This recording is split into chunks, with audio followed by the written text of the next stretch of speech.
അക്രമങ്ങൾക്കും ലഹരിക്കുമെതിരെ 24 chief editor R Sreekandan Nair നയിക്കുന്ന SKN40 Kerala യാത്രയെ പൊതുവേദിയിൽ അഭിനന്ദിച്ച് ഗതാഗത വകുപ്പ് മന്ത്രി KB ഗണേഷ് കുമാർ. മയക്കുമരുന്നിനെതിരെ പോരാടാൻ അമ്മമാരെ മാറ്റിയെടുക്കാൻ ഉൾപ്പെടെ ഇത്തരം ക്യാമ്പയിനുകളിലൂടെ സാധിക്കുമെന്നാണ് മന്ത്രി കൊട്ടാരക്കര മേലിലയിൽ പറഞ്ഞത്. മേലിലയുടെ അഭിമാനമാണ് ശ്രീകണ്ഠൻ ചേട്ടൻ.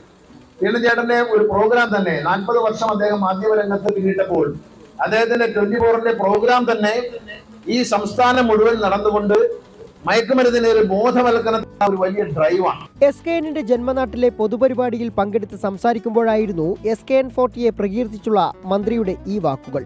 ഇന്ന് ഞാനത് കണ്ടപ്പോൾ ആലോചിക്കുന്നത്, അതായത് പറയുന്നു ബോധവൽക്കരണത്തിന് വേണ്ടി മാത്രമല്ല, ഇൻഫർമേഷൻ തരാൻ വേണ്ടി കൊടുത്തിരിക്കുന്ന നമ്പറിൽ വളരെ നല്ല ഇൻഫർമേഷൻസ് കിട്ടുകയും അത് പോലീസിന് കൈമാറുകയും പോലീസ് അത് പിടിക്കുകയും. നമ്മൾ ചുമ്മാ പത്രം എടുത്ത് നോക്കിയാൽ, TV എടുത്ത് നോക്കിയാൽ പോലീസിന്റെ വളരെ ആർജവത്തോടുള്ള പ്രവർത്തനമാണ്. പ്രവാസിയായ രാജേഷ് കുമാർ മേലില റേഷൻ കടമുക്കിൽ ആരംഭിച്ച AR സ്പോർട്സ് ക്ലബിന്റെ ഉദ്ഘാടനം നിർവഹിക്കുകയായിരുന്നു മന്ത്രി KB ഗണേഷ് കുമാർ. മയക്കുമരുന്ന് കണ്ടെത്താൻ മാധ്യമങ്ങളും എക്സൈസും പോലീസും പൊതുപ്രവർത്തകരുമെല്ലാം ഒന്നിച്ച് പങ്കാളികളാകുകയാണിന്ന്. ലഹരിയോട് വിട പറയാൻ കലാകായിക രംഗത്തേക്ക് പുതുതലമുറ കൂടുതൽ താല്പര്യമുള്ളവരായി മാറണമെന്നും മന്ത്രി. പോലീസും എക്സൈസും ചേർന്നുകൊണ്ട് വലിയ നമ്മൾ കേട്ടുകേൾവിയില്ലാത്ത മയക്കുമരുന്നുകൾ വരെയാണ്. ഇത് മുഴുവൻ നമ്മുടെ ഒരു ജനറേഷനെ, ആൺകുട്ടികളും പെൺകുട്ടികളും അടങ്ങുന്ന ഒരു ജനറേഷനെ കാർന്നു തിന്നും.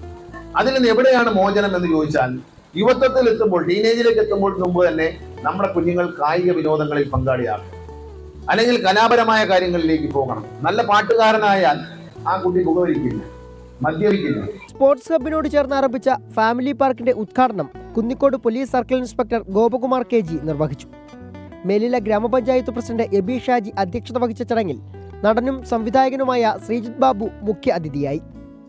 ജനപ്രതിനിധികളും പൊതുപ്രവർത്തകരും ഉൾപ്പെടെ നിരവധി പേർ ചടങ്ങിൽ പങ്കെടുത്തു. ഉദ്ഘാടന ചടങ്ങിന് ശേഷം ഫ്രണ്ട്സ് മേലിലയുടെ ആഭിമുഖ്യത്തിൽ സെവൻസ് ഫുട്ബോൾ ടൂർണമെന്റും നടന്നു.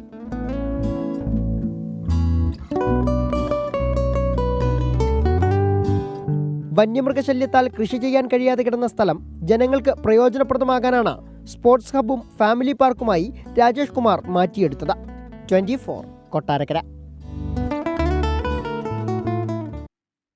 അപ്പോൾ കേരളത്തിൽ അങ്ങോളം ഇങ്ങോളം നിന്ന് വലിയ പിന്തുണയാണ്, ജനപിന്തുണയാണ് SKN40 കേരള യാത്രയ്ക്ക് ലഭിക്കുന്നത്. ലഹരിക്കെതിരെ അത്രയധികം ജനവികാരമുണ്ട് എന്ന് നമുക്ക് മനസ്സിലാവുന്നു.